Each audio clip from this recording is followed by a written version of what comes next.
नमस्कार मंडळी, स्वागत आहे तुमचं आमच्या चॅनलमध्ये। आवाज महामुंबईचा, शोध बातमीचा, कौल मनाचा।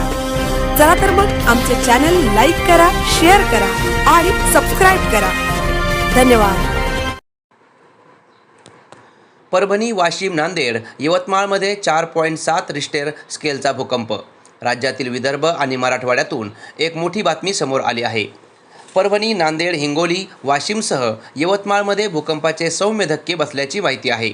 तर काही ठिकाणी भूकंपाची तीव्रता जास्त असल्याने घरांच्या भिंतींना तडे गेले असून घरावरील पत्रे हल्ल्याचीही घटना घडली आहे।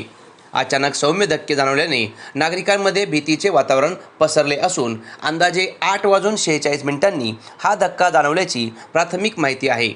घरामधली ठेवलेली भांडी आणि वस्तू जमिनीवर कोसळून पडले, अनेकांच्या घराला तडे गेले। हिंगोली जिल्ह्यामध्ये आज सकाळी 8:47 सुमारास भूकंपाचे सौम्य धक्के जाणवले आहेत। हिंगोली जिल्ह्यामध्ये दरवेळेस भूकंपाचे धक्के जाणवत असतात, मात्र यावेळेसचा भूकंपाचा धक्का हा मोठ्या प्रमाणात असल्याचे नागरिक सांगत आहेत।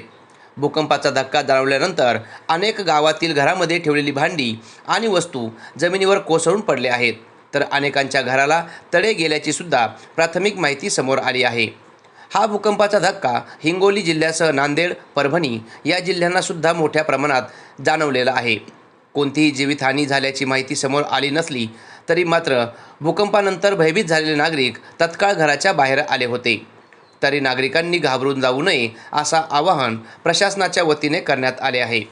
या भूकंपाचे अद्याप प्रशासन स्तरावर कोणतीही नोंद झाली नसली तरी प्रशासनाच्या वतीने या भूकंपाचा आढावा घेण्याचा प्रयत्न केला जातोय। भूकंपाचे केंद्रबिंदू पांगरा शिंदे गाव भूकंपाची नोंद झाली असून 4.7 रिश्टर स्केलचा हा भूकंप झाला आहे। आवाज महामुंबईचा चॅनलसाठी दिलीप निकम, नांदेड।